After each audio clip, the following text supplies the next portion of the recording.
What if eliminating terrorists isn't enough? What if every time you defeat one of them, another one rises with a different name? That's exactly the warning issued by South Asia Times in a new study. According to the report, Pakistan has spent decades fighting terrorist organizations. But the bigger challenge may be something deeper, an ideology known as Kharjeeyat. The study makes a simple distinction. Terrorism is the outcome. Kharjeeyat is the mindset that produces it. In other words, military operations can destroy camps, networks, and commanders. But if the ideology survives, the cycle continues.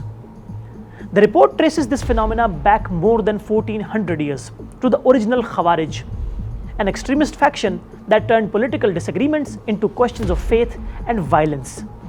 It argues that modern groups like Tehrik-e-Taliban Pakistan and Islamic State Khorasan province follow the same ideological pattern. And this is where Afghanistan enters the conversation. Pakistan has repeatedly said that terrorist groups continue to find space, support networks, and operation room across the border.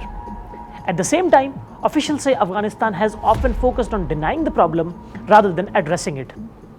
The study warns that unless extremist narratives are challenged, military pressure alone will never be enough. A terrorist can be eliminated. An idea is much harder. In fact, researchers point to a 6-stage path from radical beliefs to actual violence. The process doesn't begin with a bomb or a gun. It begins with a narrative that says everyone else is wrong, institutions and even fellow Muslims.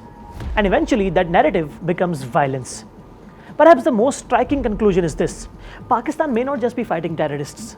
It may be fighting an ideology that has been reinventing itself for 14 centuries. And if that's true, then defeating terrorism isn't just about winning the battlefield. It's about winning the battle of ideas too.